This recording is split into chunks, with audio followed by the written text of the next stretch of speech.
Olá, boa noite a todos. Estamos iniciando mais um programa Espiritismo e Vida, com o estudo sistematizado do livro O Evangelho segundo o Espiritismo. Meu nome é Paulo Lodi, eu sou trabalhador do Centro Espírita Vicente de Paulo, da cidade de Bauru, do estado de São Paulo, e do Allan Kardec Fellowship Society, da cidade de San Diego, dos Estados Unidos. Desde já eu deixo aqui o meu agradecimento ao nosso querido amigo Davi Ascenso, que idealizou esse formato, esse programa, esse estudo, e nos convidou para integrar esse projeto juntamente com outros irmãos, que a cada domingo estão aqui expondo um pouquinho desse livro. Então, hoje nós vamos falar sobre o capítulo 4, cujo título é Ninguém Poderá Ver o Reino de Deus se não nascer de novo, em particular nos itens 4 a 9. Então, esses itens, eles tratam basicamente sobre o tema da reencarnação e da ressurreição. Gostaria de iniciar o nosso estudo aqui, comentando alguns trechos, algumas frases que nós vamos encontrar no capítulo de João, no Allan Kardec, no livro Evangelho segundo o Espiritismo, né, o livro que estamos seguindo aqui como roteiro, e também no livro O Problema do Ser, do Destino e da Dor, de Leon Denis. Então, basicamente, o nosso estudo de hoje, ele vai seguir esse roteiro aqui, obviamente, também corroborado aqui pelo Livro dos Espíritos. Então, nós vamos encontrar Jesus no capítulo de João, no capítulo 3, versículo 3, dizendo o seguinte: em verdade te digo, que ninguém poderá entrar no reino de Deus se não nascer de novo. Kardec vai nos falar acerca da reencarnação no Evangelho segundo o Espiritismo, dizendo que a reencarnação nada mais é do que a volta da alma ou do espírito à vida corpórea, mas em outro corpo especialmente formado para ele e que nada tem de comum com aquele antigo. Leon Denis vai nos dizer que nós nascemos criancinha, ou melhor, renascemos criancinha, reaparecemos na cena terrestre para representar um novo ato do drama da nossa vida. E ele usa esse termo mesmo, pagar as dívidas que contraímos para conquistarmos também novas capacidades. Então, se nós formos observar no Livro dos Espíritos, no Evangelho e nessas obras citadas, todas falam acerca dos objetivos da reencarnação, que seriam o quê?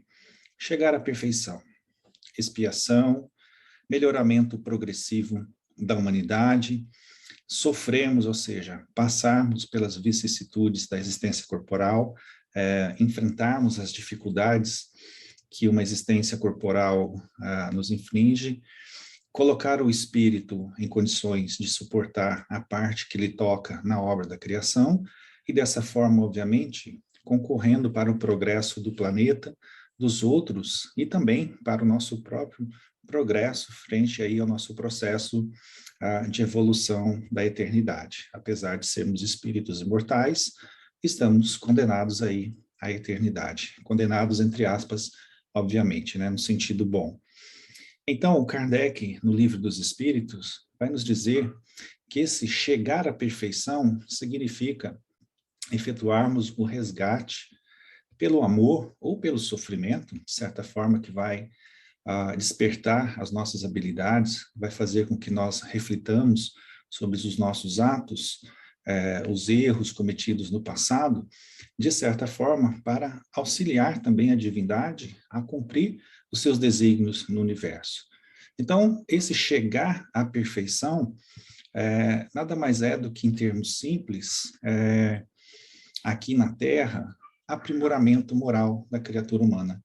Então, a reencarnação ela tem um objetivo muito claro para todos nós, o nosso aprimoramento moral aqui na Terra. Em termos simples, significa a conquista do amor. Mas, Paulo, e a questão intelectual? Ora, a questão intelectual, ela não é necessária para que nós rompamos o ciclo das reencarnações, né? Porque, basicamente, a vida na Terra, ela se propõe a desafios morais. Por isso que nós sempre vamos encontrar esse contexto da evolução moral relativo à reencarnação. É óbvio que não estamos falando da perfeição do espírito. Para atingir a perfeição, aí sim nós precisamos do contexto moral e do contexto intelectual. Mas a reencarnação, no mundo atual, no contexto atual que nós vivemos, ela serve basicamente para que nós possamos aprender a amar. E para aprender a amar, nós precisamos aprender o alto amor. Então, esse é o grande desafio que está posto para nós diante da reencarnação. Enfrentar as situações da vida, as situações da nossa existência, como um desafio para a conquista de nós mesmos, para a superação de nós mesmos. A nossa dificuldade nunca foi e nunca será o outro. O outro só é colocado em nosso caminho, as dificuldades, as situações do dia a dia só são colocadas em nosso caminho para que nós possamos vencer única e exclusivamente a nós mesmos. Então, quando efetuarmos a conquista do amor, aí sim nós conseguiremos romper o ciclo das reencarnações. E como dissemos, essa conquista do amor, ela é necessária porque enquanto nós não temos essa consciência, nós nos comprometemos, nós erramos, nós caímos, e aí nós vamos nos comprometendo com a vida, com o nosso semelhante. Isso fica muito claro numa mensagem, numa poesia bem bonitinha do Chico Xavier, que diz mais ou menos assim, a mensagem se chama Recado e Reencarnação, e ela diz assim: noutra vida, em muita dança, culpou-se a nossa Lelé. Ela agora quer dançar, mas tem doença no pé. Cantora arruinando lares, foi Gina de Casa Santa. Renasceu, quer ser cantora, mas tem calos na garganta. Viveu dormindo nos copos o nosso Ramiro Fraga. Renasceu, doente em luta, trazendo o estômago em chaga. Foi bela, mas foi maldosa. A nossa Amélia Ventura, renascida, tem achaques que a medicina não cura. Theo arrasou muitas jovens, dizendo querer e amar. Hoje ele tem casa grande, mas nota que não tem lar. Então vejo que nessas notas bem simples aqui, o Chico vem nos trazer uma reflexão muito importante daquilo que fizemos e fazemos normalmente aos outros, se reflete em débito, se reflete em comprometimento para outras vidas. E se não conseguimos ressarcir ou reparar o mal que fizemos para os nossos irmãos numa vida, obviamente, nós precisaremos de outra existência, nós precisaremos de outra reencarnação para aí resgatar os nossos débitos perante a nossa própria consciência, ou ainda, né, perante aqueles nossos irmãos que nós acabamos lesando de alguma forma. Do ponto de vista histórico, é importante dizermos aqui que a doutrina espírita, ela não inventou a reencarnação, né? Ao contrário, nós adotamos a reencarnação justamente por conta da instrução dada pelos espíritos superiores, que a reencarnação é a única maneira de nós evoluirmos, né, de um dia chegarmos à perfeição. Não há como passar por esse processo sem a reencarnação. E a reencarnação, como sabemos, ela está presente na história sagrada da humanidade, justamente para explicar a problemática da dor, do sofrimento, da morte e principalmente da justiça divina. Então nós vamos encontrar a reencarnação nos textos sagrados do Vedanta, dos Upanishads, dos livros dos mortos do Egito, do livro tibetano dos mortos, no Bhagavad Gita, na doutrina socrática e também no cristianismo. Ou seja, isso está lá na Bíblia, está posto lá. Jesus falou sobre reencarnação. E quando dizemos que o cristianismo ele é reencarnacionista, é obviamente que isso repercute de uma maneira não muito interessante para outros religiosos, porque muitas religiões afirmam que a reencarnação não existe, justamente por conta dos seus dogmas, né? Porque acreditam de uma maneira diferente na vinda de Jesus ao nosso planeta. Mas se nós formos refletir e pensar, existem hoje mais de 4,5 bilhões de reencarnacionistas no mundo. Nós podemos colocar aí os hinduístas, os budistas, os shintoístas, os taoístas, os rosacrucianos e, como dissemos, os próprios cristãos. Mas cristãos, sim, porque nós, espíritas, somos cristãos, né? E não vamos entrar aqui no mérito dessa discussão, que não é o objetivo do nosso estudo de hoje, né? Mas, como dissemos, muitos religiosos de doutrinas cristãs, principalmente católicos e protestantes, gostam muito de evocar a frase de Paulo, né? De Paulo de Tarso, onde ele diz que a vida é uma só e após essa segue-se o juízo. Ora, a reencarnação, ela não fala de muitas vidas. A reencarnação, ela fala de uma vida apenas, a vida do espírito. Mas as experiências dentro e fora da carne é que são variadas, né? Então, é óbvio que a existência, a vida do espírito é uma única só, né? É uma só. E aí, nesse contexto, né, o espírito, ele entra e ele sai da carne, porque assim é necessário. Então, a cada entrada e saída, ele vai fazer uma reflexão. Ele vai contabilizar aquilo que ele evoluiu, aquilo que ele se comprometeu e aquilo que ele não conseguiu solucionar naquela existência, fazendo programações futuras para que ele possa resolver isso e também aprender o contexto moral, a evolução moral, aprender, numa palavra, a conquista do amor, introjetar o amor na sua essência, né? Então, vejam, no final, quando atingimos lá o nosso limite de reencarnações, não existe um número pré-fixado, obviamente, mas quando conseguirmos superar todo esse processo, aí vem esse juízo, ou seja, vem a contabilidade, né? Faremos ali aquilo que se chama juízo final de uma forma diferente, porque aí chegou o final, aí não precisaremos mais reencarnar, justamente porque conquistamos aquilo que deveríamos conquistar, atingimos aquilo que poderíamos atingir nesse contexto evolutivo. Passaremos agora para outro nível de evolução, onde aprenderemos outras coisas, né? Mas aqui na Terra, nós ficaremos nesse contexto. E aí, refletindo nisso, precisamos pensar, veja, se a existência é uma só, a vida fica muito difícil, a vida fica muito complicada. Passamos até a duvidar da existência, da bondade e da justiça de Deus. Porque como é que nós vamos explicar, por exemplo, aquelas crianças que nascem aleijadas, cegas, mudas, surdas, como Kardec coloca, né, na idiotia, indivíduos que já ali, muitas vezes no berço, desenvolvem câncer, desenvolvem HIV, umas com muito, outras com muito pouco, né, na extrema miséria. Então, são muitas diferenças e nós não conseguimos entender em que justiça isso está sendo processado.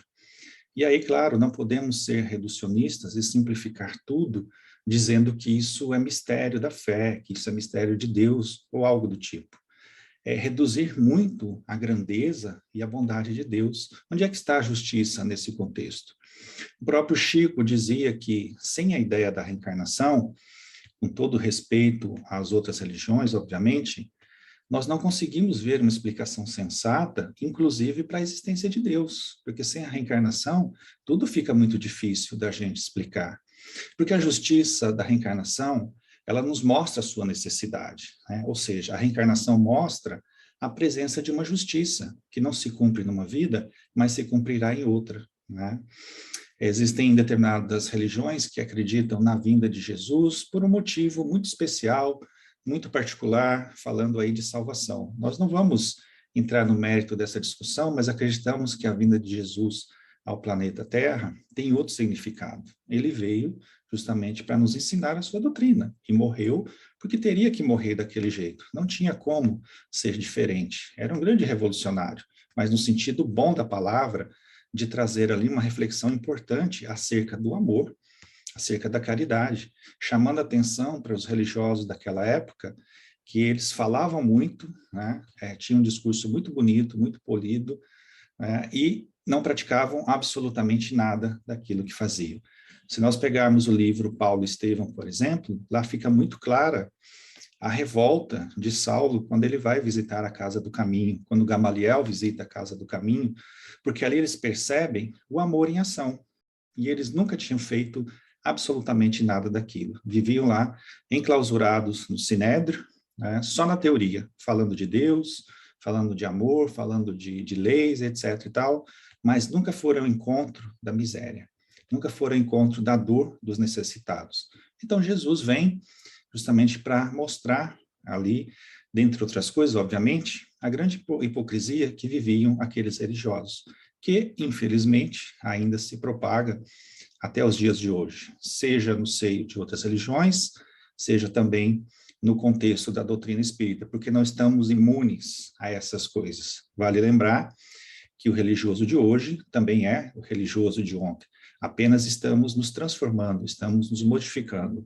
Mas muitos de nós ainda carregamos sistemas, heranças atávicas dentro de nós. Então, a reencarnação, ela nos oferece meios de resgatarmos os nossos erros, de superarmos as nossas dificuldades por novas oportunidades de aprendizado. É por meio dela que Deus vai nos facultar os meios de alcançarmos a perfeição, como já dissemos. Porque um bom pai, ele sempre deixa a porta aberta aos filhos para o arrependimento. Seria muito injusto privar alguém da felicidade eterna. Gostaria de citar agora, para vocês aqui, um poema muito bonito de um espírito chamado Benedito Godoy Paiva, pela mediunidade de Chico Xavier, onde ele mostra exatamente isso. Esse poema se chama Juízo Final, e ele fala de uma mãe que teve ali uma discussão com Deus, porque não conseguia aceitar esse Deus da Bíblia, aquele Deus antropomórfico ali criado, né, pelo homem, a sua imagem e semelhança, dizendo que ela abriria mão do céu justamente porque o seu filho estava indo para o inferno. O poema diz mais ou menos assim: sentado o Padre Eterno em trono refulgente, olhar severo envia a toda aquela gente. Enquanto anjos cantam, outros vão levando, ante a figura austera desse venerando. As almas que da tumba emigram, assustadas, vendo o tribunal solene, majestoso, em que vão ser julgadas. 2 grupos são formados, um de cada lado. O da direita, céu, o da esquerda, averno. E Satanás ao canto, o chifre fumegante, espera impaciente, impávido, arrogante, a turma para o inferno. Aconchegando o filho, a alma bem-amada, e que na terra fora algo desacisada, uma mulher se chega e sua prece faz, rogando ao Pai Eterno, poupe do inferno o pobre rapaz. Confia o Padre Eterno a longa barba branca e o óculo ajustando a ponta do nariz. O olhar dirige, então, a pobre desgraçada e compassado diz: os anjos vão levar-te agora ao paraíso e dar-te a recompensa, o teu descanso eterno. Ali desfrutarás felicidades 1000. Porém, teu filho mau irá para o inferno. Um anjo toma o moço e o leva a Satanás. Porém, a pobre mãe, ao ver partir o filho, aflita, corre atrás. E ao incorporar-se às hostes infernais, eis grita o Padre Eterno em tom assustador: mulher, para onde vais? E o que passou-se então, ninguém esquece jamais. Eu vou para o inferno, ao lado do meu filho, a repartir comigo a sua desventura. As lágrimas de mãe, as gotas do meu pranto, acalmarão no averno a sua queimadura. Eu deixo para ti esse paraíso, essa mansão celeste onde o amor é surdo, onde se goza a vida a contemplar tormento, onde a palavra amor represa um absurdo.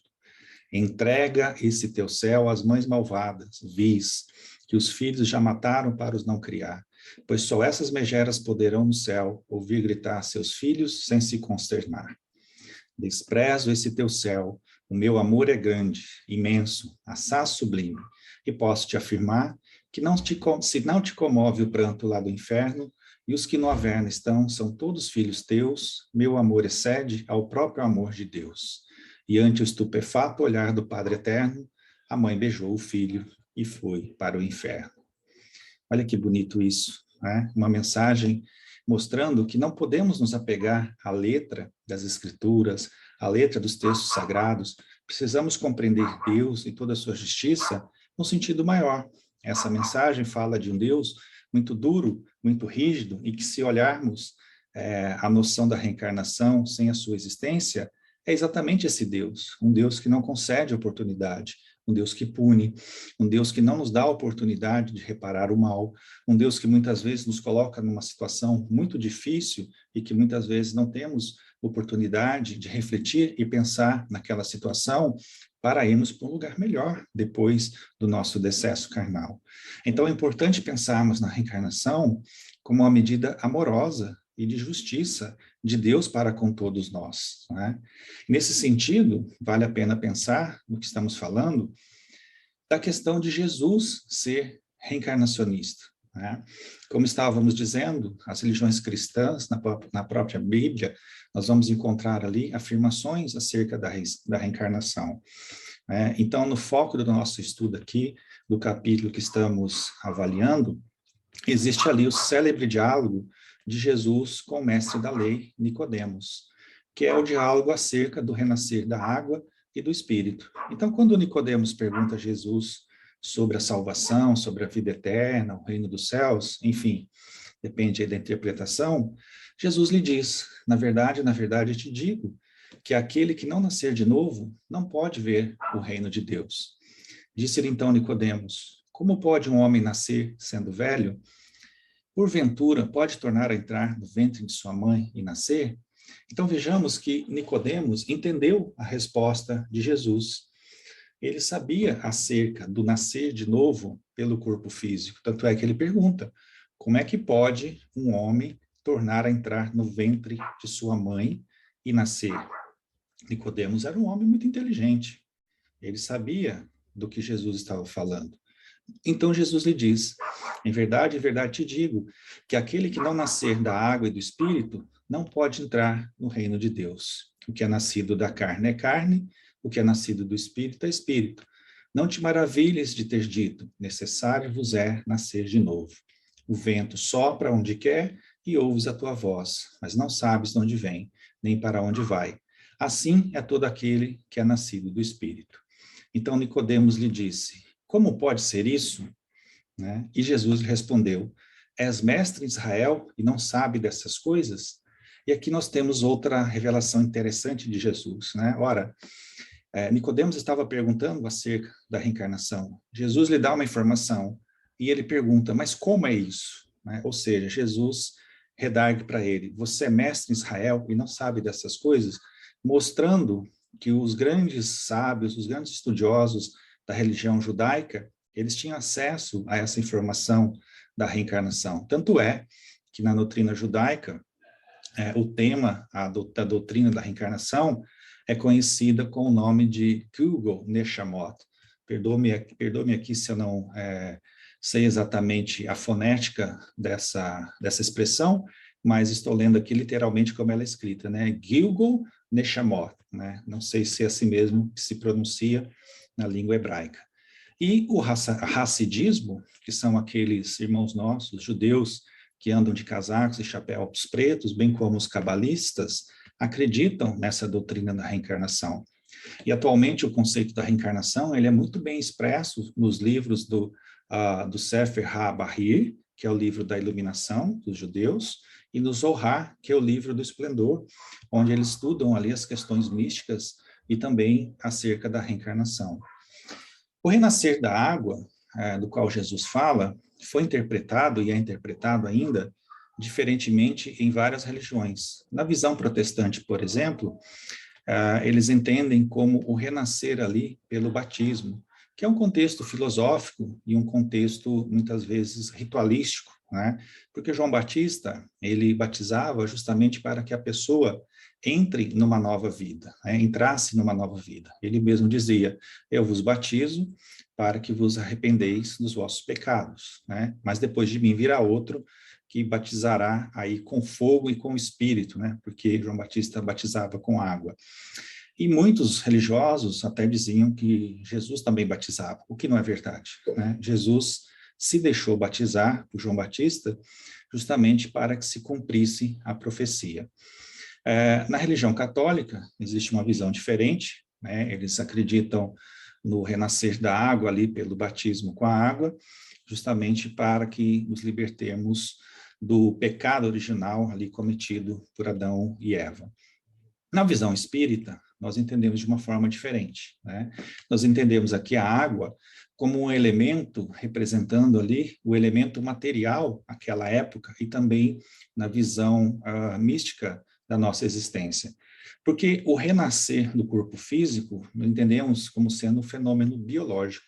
Então, quando Jesus fala renascer da água, ele está querendo fazer menção ao renascer do corpo físico. Vejamos, o espermatozoide é uma gota d'água.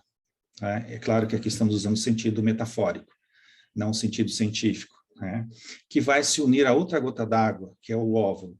E aí, juntos, ali na fecundação, irão formar outra gota d'água, que é o embrião ou zigoto.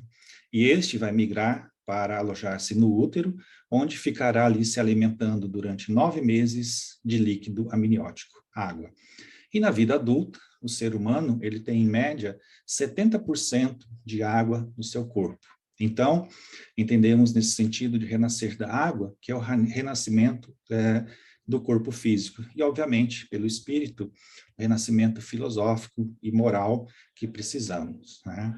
Então, o início da reencarnação, ele se dá dessa forma, na fecundação. E somente vai se concluir ali por volta de 7, 8 anos de idade, né? E desde o instante primeiro ali das manifestações da vida do embrião, né, o espírito está presente e ele experimenta ali a absorção de todo o psiquismo, ao seu redor, o psiquismo da mãe, o psiquismo do pai. Então, André Luiz, no livro Missionários da Luz, Allan Kardec, no livro dos Espíritos, Leon Denis, no livro Problema do Ser, do Destino e da Dor, e Emmanuel no Consolador, no livro Consolador, irão nos falar acerca do processo da reencarnação, né? André Luiz vai nos dizer que grande parte das reencarnações na crosta terrestre se processa em moldes mais ou menos padronizados para todos nós, né? Kardec vai nos dizer acerca dos espíritos em diferentes graus de evolução que podem, muitas vezes, escolher a família e outros não têm uma escolha nesse sentido. Muitas vezes a reencarnação é compulsória, né? Mas todos ali são protegidos, aconselhados e amparados na passagem da vida, do espaço para a existência terrena, né? Então, o espírito vai escolher as provas dele, a que ele se destina, a que ele se submete, justamente para adiantar ali o seu processo, né? Veja como é interessante o processo da reencarnação, né? O Emmanuel vai nos falar a respeito da fase infantil que o espírito passa quando ele é ali trazido para essa nova existência, mostrando que essa fase infantil é a mais importante para o espírito, porque é exatamente a fase onde ele se encontra de adaptação da nova existência e é onde a educação do espírito tem um papel extremamente relevante. Então, é nessa fase que nós devemos enveredar aqui os esforços para que esse espírito reencarnante, seja na nossa família, seja no contexto da sociedade, ele receba as melhores impressões para que aí mais à frente ele possa confrontar com aquilo que ele traz do mundo espiritual. Então, vejam, esse processo da reencarnação, ele está muito bem descrito num exemplo no livro Missionários da Luz, justamente no capítulo chamado Reencarnação, onde André Luiz vai relatar ali a reencarnação de Segismundo. Segismundo ali, ele vai ter como pai Adelino e Raquel, né? E Adelino, que será o seu futuro pai, ele era um desafeto, aí eles tiveram um problema numa reencarnação passada. Interessante que nesse capítulo fica muito claro ali o processo de reencarnação, como ele se dá. Geralmente o espírito que vai reencarnar, ele se aproxima da mãe e vitaliza ali magneticamente o óvulo. E esse óvulo, ele irá atrair um único espermatozoide para fecundá-lo, dentre milhões que existem ali. Então, esse espermatozoide, ele vai ser vitalizado, primeiro, magneticamente, pelo espírito reencarnante. Em alguns casos, também sofre ali o auxílio e o amparo da espiritualidade, que acompanha todo o processo, né? Então, o espírito, ele precisa atrair exatamente um espermatozoide, que vai ter determinadas características, para formar um novo corpo. E nesse processo de reencarnação descrito no livro, Alexandre ali, que é um instrutor, né, juntamente com Alexandre e Herculano, eles mostram ali como é que se dá esse processo. Então, o Alexandre, ele vai analisar a corrida dos espermatozoides em direção ao óvulo, e aí ele verifica ali todas as disposições cromossômicas dos milhões de espermatozoides, e com seu potencial magnético, ele sintoniza aquele mais apto para a organização do corpo planejado ali do Segismundo. E aí esse espermatozoide magnetizado, obviamente com mais energia sobre os demais, ele vai chegar primeiro ao alvo, né? E ele vai romper ali a cutícula, vai penetrar no óvulo, gastando pouco mais de 4 minutos para alcançar o seu núcleo. Então, olha que bonito a gente ter consciência, saber dessa influência do mundo espiritual ali no nosso processo de reencarnação. Jesus era reencarnacionista, como dissemos, né? Em várias passagens nós vamos encontrar ali palavras, frases, discursos, pensamentos, situações onde Jesus deixa bem claro que ele acreditava e que ele, de certa forma, nunca contestou o processo da reencarnação. Lá no capítulo de Mateus, capítulo 5 de Mateus, versículo 44 e seguintes, Jesus vai dizer: sede vós logo perfeitos, assim como o vosso Pai Celestial é perfeito. Ora, não é possível atingir uma perfeição, ainda que relativa, apenas numa existência. Então, se Jesus nos pede para sermos perfeitos, significa que nós vamos precisar de muitas vidas para atingir esse contexto. Outra passagem, no capítulo de João, capítulo 9 de João, quando ele ia passando, ele viu um homem que era cego de nascença. E os discípulos perguntaram: mestre, quem pecou para este homem nascer cego? Foi ele ou seus pais? E olha que interessante, quem pecou, ele ou seus pais? Mostra que Jesus estava ali, que Jesus e os outros discípulos, os apóstolos, estavam muito conscientes do processo de reencarnação. Ora, se esse homem nasceu cego, mestre, quem pecou, os pais ou ele mesmo? Ora, em que momento ele havia pecado, se não em outra vida? Porque era um cego de nascença, né? Então, a gente vê a noção da doutrina da reencarnação muito presente nesses indivíduos. No outro momento, nós vamos encontrar no capítulo de Mateus e de Marcos, Jesus também falando ali a respeito, né, da transformação do Tabor, não a respeito da transformação do Tabor, mas após a transformação do Tabor, onde aparecem ali Moisés e Elias, os discípulos perguntam: mas mestre, Elias ainda não veio, né? Por que as escrituras dizem que ele deve vir antes de ti? E Jesus lhes diz: Elias há de vir e restabelecerá todas as coisas, mas eu vos digo que Elias já veio e não o reconheceram, mas antes fizeram com ele o que quiseram. Do mesmo modo também farão com o Filho do Homem, que está para sofrer da parte deles. Então os discípulos entenderam que Jesus lhes tinha falado a respeito de João Batista. Depois, em Mateus capítulo 11, novamente Jesus reforça isso dizendo que se quiserdes compreendê-los, João é o Elias que estava para vir. Quem tiver ouvidos, que escute bem, né? Então aqui fica bem claro a passagem onde Jesus exemplifica, ali esclarece aos espíritos o processo da reencarnação. Ora, o Elias que estava para vir, ele já veio, e ele veio como João Batista. Outra passagem, a respeito de um paralítico, né? Jesus simplesmente vendo a fé deles, diz ali ao paralítico: filho, perdoados estão os teus pecados. Essa passagem está lá em Marcos, capítulo 2, versículo 5. Ora, se os pecados foram perdoados, e ele andou, né? Essa passagem é relativa ao paralítico de Cafarnaum, né?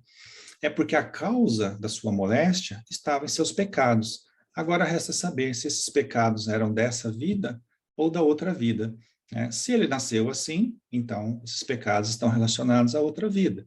E se ele estava assim por conta dos seus pecados, né? Muito provavelmente está passando ali um processo kármico, mostrando Jesus aqui de forma bem clara a lei de causa e efeito.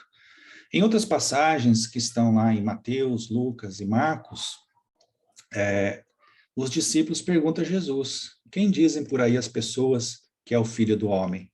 Uns responderam que tu é João Batista, né? Outros disseram que tu és Elias, e outros, enfim, que tu és Jeremias ou algum dos profetas que ressuscitou.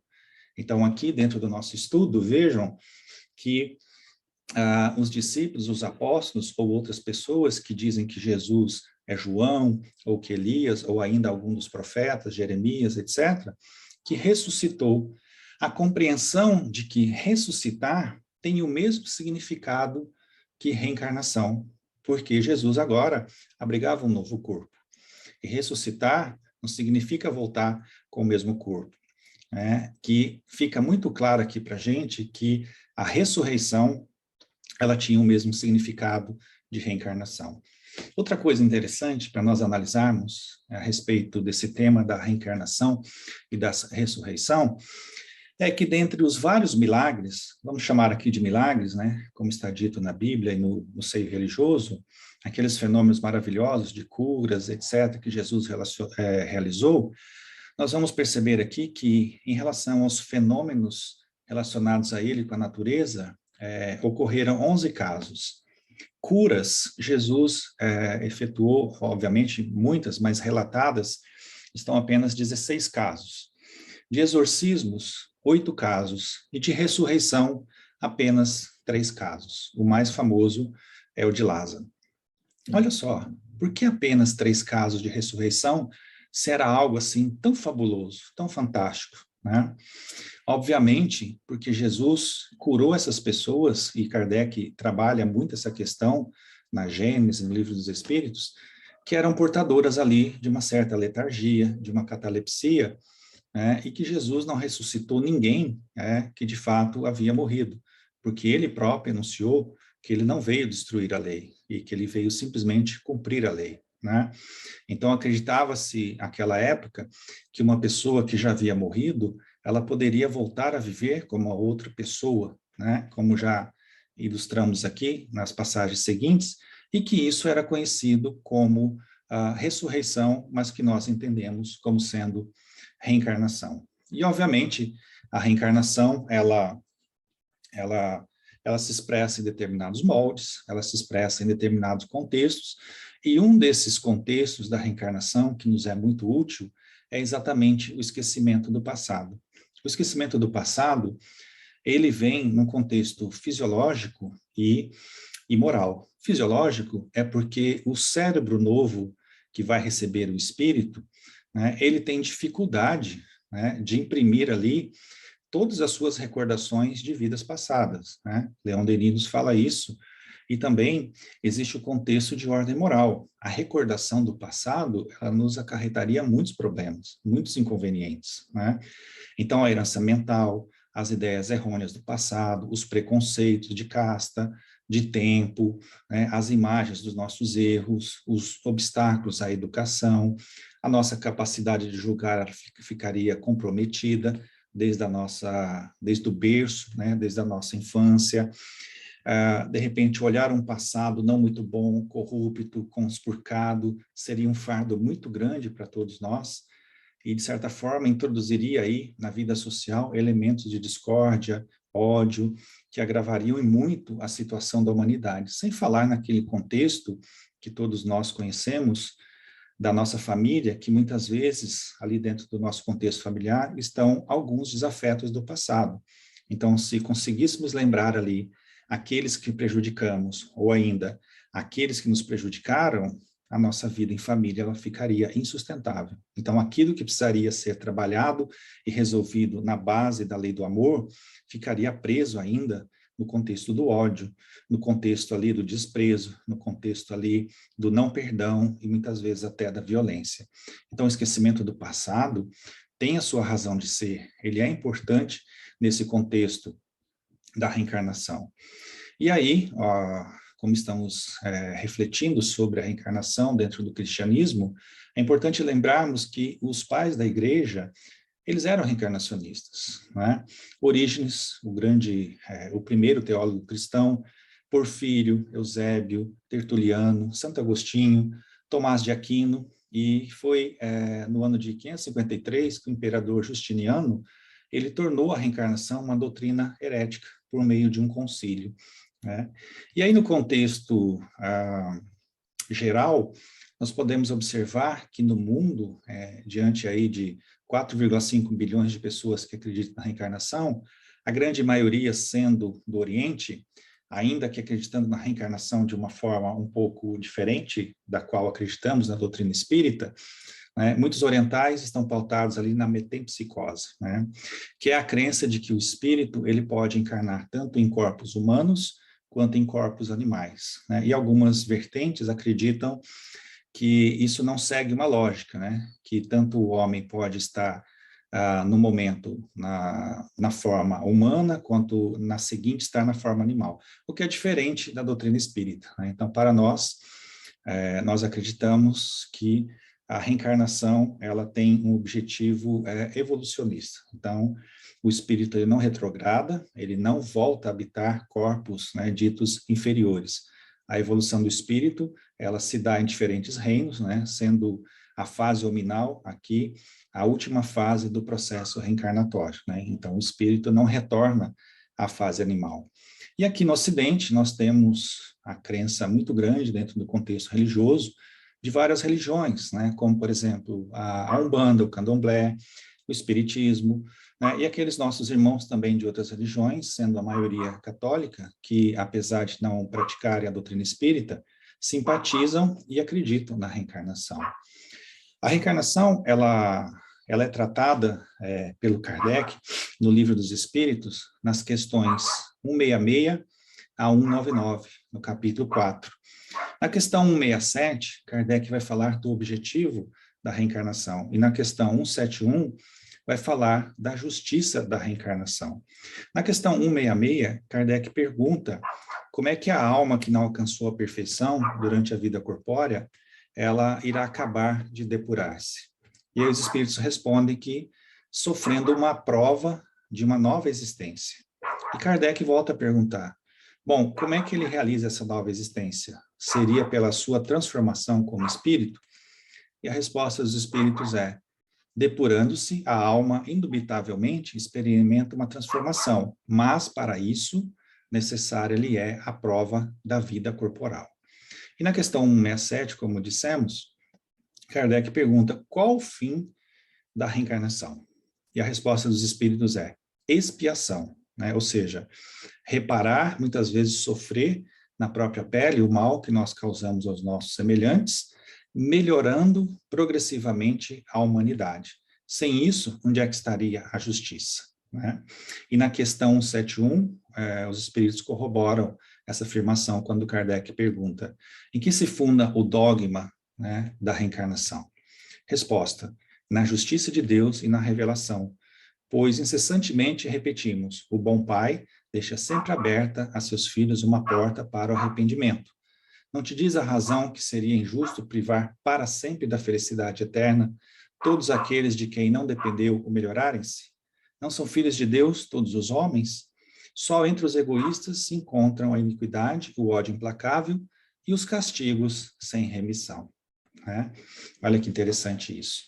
E do ponto de vista, digamos, de neutralidade, de análise científica, tirando agora o aspecto religioso, é interessante ressaltarmos que muitos estudiosos, muitos psiquiatras, pesquisadores, cientistas, vêm estudando a reencarnação. Muitos desses fazem esse estudo por meio da terapia de vivências passadas, né? Porque, apesar de serem vidas passadas, a terapia é chamada de vivências, porque muitas vezes o trauma não está em uma vida passada, mas está ali na infância e muitas vezes até na gestação.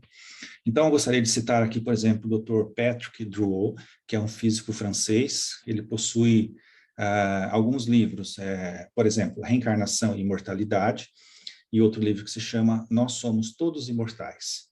A doutora Edith Fiore, que é uma psicóloga norte-americana, os livros que ela escreveu sobre a reencarnação chamam-se Você Já Viveu Antes e Possessão Espiritual.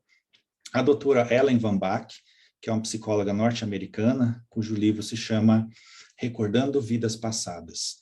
E o Dr. Brian Weiss, que é um psiquiatra e neurologista norte-americano, que trabalhava exatamente com terapia de vivências passadas. Então, ele ajudava ali os seus pacientes fazendo regressão a algum período específico da vida e até a gestação, até que em determinado momento ele é surpreendido por uma paciente que volta em outra vida. E essa paciente era muito católica, ela não acreditava em reencarnação.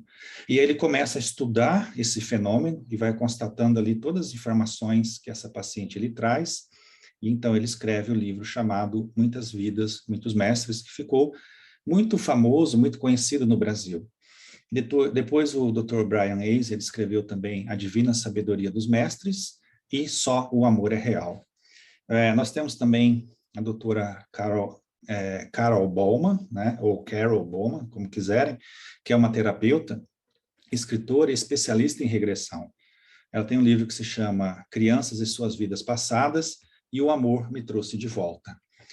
Além desse contexto das reencarnações e terapias de vidas passadas, existem também as experiências de quase morte, né, onde fica muito claro a existência do mundo espiritual. Ora, e se o espírito ele vai para o mundo espiritual e ele não fica dormindo, como pressupõem muitos, né, mostra a realidade do espírito, mostra a realidade e vem, de certa forma, corroborar aquilo que a doutrina espírita nos diz, que depois do nosso decesso carnal, iremos para o mundo espiritual, na erraticidade, nos preparando para uma nova existência. Nesse sentido, o Dr. Raymond Moody Jr., dos Estados Unidos, é um psiquiatra que escreveu alguns livros, né, como, por exemplo, Vida Depois da Morte e Reflexões sobre a Vida Depois da Morte. Então, ele faz um estudo de casos de morte aparente, né, as chamadas experiências de quase morte, onde os pacientes relatam tudo aquilo que eles viram quando eles estiveram nesse estado de coma, desligados aqui do mundo físico. Um caso que ficou muito famoso foi do Dr. Ibn, não sei como se pronuncia, Alexander III, que escreveu o livro Uma Prova do Céu, que é a jornada de um neurocirurgião que não acreditava em Deus e na vida espiritual, que entra em coma ali num processo e fica um bom tempo refletindo sobre a sua vida lá no mundo espiritual. E aí, quando ele retorna ao corpo físico, ele faz essa abordagem e acaba escrevendo esse livro. E existem outras pesquisas que vêm trazer à tona a comprovação de casos de reencarnação, como, por exemplo, aqui no Brasil, particularmente em Bauru, nós tivemos a grata satisfação de conviver por um grande tempo com o Dr. Hernani Guimarães de Andrade, e no primeiro trabalho ele escreveu um livro, né, a respeito de um caso que sugere a reencarnação. É o caso de Jacira e Ronaldo, né? Um caso que sugere a reencarnação, Jacira e Ronaldo. E logo em seguida, né, ele escreveu o livro Reencarnação no Brasil, que são 8 casos estudados. Escreveu o livro Renasceu por Amor, que é justamente a reencarnação de um padre. Então, são casos estudados, comprovados, avaliados ali pelo Dr. Hernani, que estudou ali com muito afinco e muita seriedade casos de reencarnação no Brasil. Talvez 2 cientistas, estudiosos muito famosos no contexto mundial, sejam o Dr. Ian Stevenson e o Dr. Banerjee. O Dr. Ian Stevenson, ele é um norte-americano, médico e professor de psiquiatria, que estudou mais de 3.000 casos ao longo de 40 anos. E o seu livro mais famoso é 20 Casos Sugestivos de Reencarnação, onde ele coloca ali o relato de crianças sobre uma vida anterior e onde ele procurou confirmar ali todas as informações que essas crianças davam acerca das suas vidas anteriores. Então, essas crianças não tinham como inventar aquelas informações. Elas tinham reminiscências, lembranças espontâneas de outras vidas. Assim também fez o Dr. Banerjee, na Índia, né? Ele escreveu um livro chamado Vida Pretérita e Futura, onde ele passou ali mais de 25 anos estudando a reencarnação, mais de 1.000 casos, ele analisa ali casos de crianças que se lembravam espontaneamente de vidas anteriores. Inclusive, o Dr. Banerjee, ele faz um estudo muito interessante a respeito de crianças prodígio, né? Então, o Dr. Banerjee, ele desencarnou em 1985 e ele era diretor do Departamento de Parapsicologia da Universidade de Rajasthan, na Índia. E, como eu disse, ele estudou mais de 1.016 casos de crianças com reminiscências, com lembranças espontâneas, de outras vidas. E aí ele diz algo muito interessante, ele diz assim, é impossível nos recordarmos de algo que nós nunca aprendemos. Isso é muito interessante. E ele relata casos, e nós encontramos aí na literatura, diversos casos de crianças prodígios, né? Por exemplo, a história nos mostra, Goethe, né, o grande poeta alemão, aos 2 anos de idade, ele falava e escrevia o alemão, mas também o inglês e o francês, sem nunca ter estudado. Mozart, o grande gênio da música, Amadeus Mozart, aos 3 anos de idade, ele sabia tudo de música. Aos 5 anos, ele compôs a sua primeira ópera. Jean Fleury, uma criança que viveu na França, aos 4 anos de idade, era um excelente matemático que resolvia equações de segundo e terceiro grau de cabeça, sem calculadora. Né? Jean Patrier, outra criança que nasceu na França, aos 6 anos de idade, morreu de cansaço mental, porque não suportou ali, o corpo não suportou a atividade espiritual. Né? O espírito, a sua atividade cerebral era muito intensa.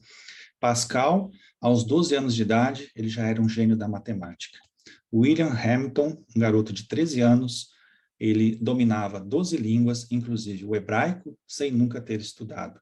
E Trombette, né, um menino de 5 anos de idade, que morou na Itália, dominava o inglês, o alemão, o árabe, o idioma persa e mais de 300 dialetos orientais, sem nunca ter estudado. Né?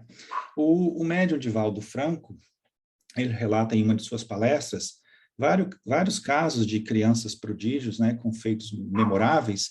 Eu gostaria de trazer um caso aqui, que é de um rapaz, de uma criança, né, perdão, que viveu na Inglaterra, que tinha 8 anos de idade, Zera Colburn. Em 1908, ele foi estudado pela Universidade de Londres, e ele era um excelente matemático. E aqui um detalhe importante, né? Essa criança, os seus pais, os seus avós eram completamente analfabetos. Eles nunca sofreram nenhum tipo de instrução. E aí, como ele era muito bom de matemática, sendo interrogado ali pelo professor da universidade, o professor escreve no quadro o número 8 e do lado, assim, à direita, em cima, é elevado a 16. O que isso significa do ponto de vista matemático, né? Então, 8 elevado ali à potência 16. Significa que a conta é 8 vezes 8, vezes 8, vezes 8, vezes 8, vezes 8, 16 vezes. Né? E aí o menino deu a resposta em menos de 5 segundos. Ele respondeu, 8 elevado a 18 é igual a 281 trilhões, 474 bilhões, 976 milhões, 710.656 unidades. E o professor ficou estupefato. E começaram a fazer contas para ver se o número batia. Anotaram e começaram a fazer contas. E não é que bateu, né? E aí o professor pergunta a ele, meu Deus, mas como é que você sabe dessas coisas? E o menino responde, ora, eu não sabia que sabia, até que sabendo eu soube que sabia. É assim que o Divaldo coloca, né? De uma forma bem engraçada. Porque é o gênio sabe, né? Ele simplesmente olha as coisas de uma maneira diferente da qual nós enxergamos e compreendemos, né? Então, o gênio, geralmente, é aquele espírito que já viveu muito, que já se aprofundou muito em determinada área. Pode ser a área científica, pode ser a área das artes, em qualquer área do saber, né? E nós estamos evoluindo para isso. Em determinado momento, também, atingiremos um grau de excelência, seja no contexto moral, seja no contexto científico, enfim. Em algum momento nós chegaremos nesse nível que estaremos bem perto aí da perfeição. Então, sem a reencarnação, não é possível que nós, né, cheguemos nesse contexto. Né? E o último caso que eu gostaria de relatar aqui, que o Divaldo também conta, é o caso de Kim Wan-yong, né? Kim Wan-yong, né? Que é uma criança que nasceu em Seul, na Coreia do Sul, tá? E possui um QI extremamente elevado. Só para termos ideia, né? Os golfinhos têm um QI de 75 e os chimpanzés de 80. Abaixo de 90 pontos, o indivíduo é diagnosticado com problemas mentais. Né? A média mundial do QI, que é chamado coeficiente de inteligência, é de 100 pontos. Entre 90 e 120, a pessoa é considerada na média. De 121 a 130, a pessoa é inteligente e considerada acima da média. De 131 a 150, a pessoa é considerada muito inteligente, podendo ser considerada superdotada. Acima de 151 pontos, nós entramos no mérito da genialidade, que em muitos casos vem acompanhada aí de alguns distúrbios mentais por conta de problemas reencarnatórios, né? Albert Einstein, por exemplo, esse grande cientista, ele possuía um QI de 160 pontos, né? O Kim Wan-yong possuía um QI, possui, né, porque ele ainda está vivo, de 210. Né? Então, olha que interessante, né? Que espírito. E ele está lá catalogado no livro dos recordes, né, o Guinness Book. Aos 2 meses de idade, essa criança falou. Aos 4 meses, escreveu um poema. Aos 6 meses, disse para sua mãe que sabia andar. Aos 9 meses, escreveu um livro de poemas que virou um best-seller. Aos 6 anos de idade, foi matriculado na faculdade de Seul. Aos 8 anos de idade, virou doutor em matemática espacial e cálculo diferencial. E o interessante é que seu pai era professor de inglês e a mãe professora de francês. Daí nasce um gênio da matemática. Né? Por que estamos dizendo isso? Porque muitos dizem que aí não tem reencarnação, né? Que existe uma memória genética ou algo do tipo. Né? Mas sabemos que esse processo não tem nada a ver com a herança genética. Né? O espírito é herdeiro de si mesmo. Vejamos Sócrates, por exemplo. Seu pai era oleiro, a sua mãe era parteira. E aí nasceu um dos espíritos mais evoluídos que já passou aqui pelo planeta Terra, considerado o homem mais inteligente à sua época. Machado de Assis, um gênio da literatura. Seu pai era pintor de parede e a sua mãe era lavadeira, ambos escravos alforriados. Né? E tantos outros exemplos que poderíamos passar a noite inteira aqui citando. Então, para terminar aqui a nossa reflexão, nosso estudo, né? A ideia de termos vivido vidas sucessivas é a única que corresponde ao amor e à justiça de Deus.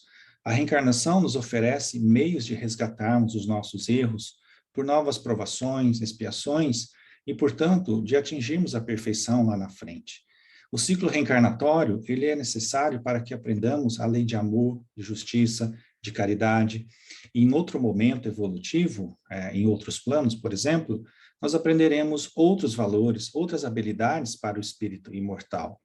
Há uma mensagem muito bonita de Militão Pacheco, no livro O Espírito da Verdade, psicografado por Chico, pelo Espírito Emmanuel, que diz o seguinte, Emmanuel está ali como um mentor de Chico Xavier nesse livro, né? São vários espíritos que trazem mensagens, e essa em particular do Militão Pacheco está lá dessa maneira. Vives novamente na carne para o burilamento de teu espírito. A reencarnação é o caminho da grande luz. Ama e trabalha, trabalha e serve. Perante o bem, quase sempre temos sido somente constantes na inconstância e fiéis à infidelidade. Perante o bem, quase sempre temos sido somente constantes na inconstância e fiéis à infidelidade, esquecidos de que tudo se transforma, com exceção da necessidade de nos transformarmos. Que bonita essa mensagem do Espírito Militão Pacheco, falando da importância de aproveitarmos ao máximo a nossa reencarnação. E aí fica essa reflexão, como é que nós estamos levando a nossa encarnação? Estamos praticando a lei de justiça, amor e caridade? Estamos nos amando? Estamos conseguindo estender esse amor ao nosso semelhante? Como é que andam as nossas emoções, os nossos sentimentos? Como é que está o exercício do autoaprimoramento como um todo? Conseguimos entender a razão, o motivo principal da nossa encarnação? É algo que nós devemos pensar e refletir seriamente, né, em função do momento atual que nós vivemos, em função de tudo que nós falamos aqui, né? Então, por mais difícil que seja a nossa existência, por mais difícil que seja a nossa jornada evolutiva, é importante nós pensarmos que a reencarnação é o amor de Deus se expressando para todos nós, né? É o amor de Deus aí que vem nos amparar, né? Por mais difícil que seja a vida atual, Deus nos ama profundamente e tudo que chega até nós tem sua razão justa e amorosa de ser. Talvez nós não compreendamos agora, mas mais adiante, e amadurecidos, nós entenderemos que a pedagogia divina, ela sempre nos enseja o melhor, cabendo única e exclusivamente a nós, outros, fazemos a nossa parte, né? Então, termino aqui a minha fala, agradeço a todos, uma boa noite a todos vocês, até o próximo domingo às 20 horas, onde nós teremos a continuidade do nosso estudo com o nosso companheiro Davi, que vai dar continuidade ao estudo desse item. Muito boa noite a todos, muita paz e que Deus continue nos abençoando a todos, hoje e sempre. Graças a Deus, que assim seja.